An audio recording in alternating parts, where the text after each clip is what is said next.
Cincinnati knocking off Houston. They are undefeated still. And yeah, they sat down the quarterback for the fourth quarter as well. Yeah. Ritter? Yeah, they sat him for the fourth quarter. They were like, yeah, we can't be arsed now. Well, I mean, he did have 4 touchdowns, 3 on the ground and 1 in the air. So looks like a talent. Not enough people seem to be talking about Cincinnati, and we mentioned that last week. Cincinnati look good. I think a lot of their players will end up going quite late in the draft as well. They're good. They're good players.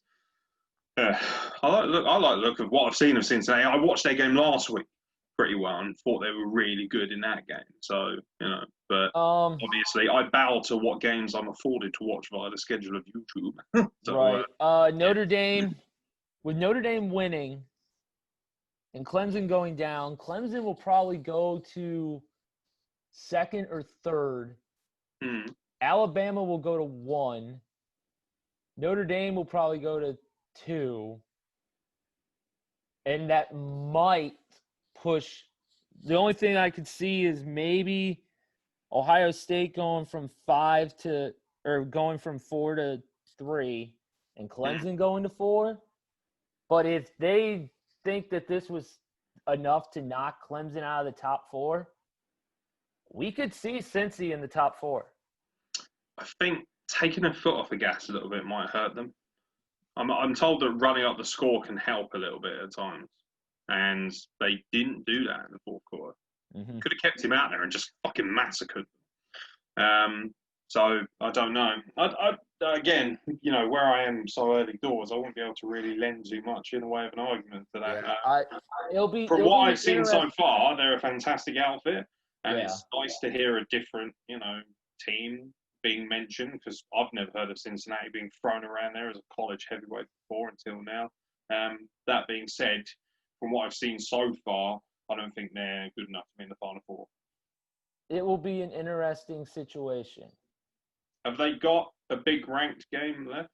Cincy, I don't think they do have a big ranked game left. I think what will keep them out of it ultimately is probably not having a heavyweight win. Yeah, they don't have any more ranked games going on. The thing about college football, it becomes a bit of a guessing game. And it would have been even worse before they instituted a 14 playoff. So, the BCS was a joke. At the end of the day, there's going to be 2 or 3 teams that are going to be. There always is. Even I know that as somebody who doesn't watch it until now. That there's always going to be a few teams bitching and whining, thinking that they've earned themselves a spot and they might have an argument towards one. But they're talking about maybe next year extending it to 8, and they do. Well, they would have got in. I think if they do an 8. Yeah, if they get with 4 right now. I mean, right now you can't look past. I mean, even I can't look past Alabama, Notre Dame, Clemson, and possibly Ohio State. So. Yeah, those would probably be your top 4 since Ohio State's number 3. They'll probably go to 2. Bama will go to 1. And obviously, you know what? With Notre Dame beating number 1, I think it will be Alabama 1, Notre Dame 2, Ohio State. You're just desperate for Alabama to finish 1. Alabama, they're undefeated, and they've beaten 2 ranked teams. Have they got any big games left? Because they're bye week this week.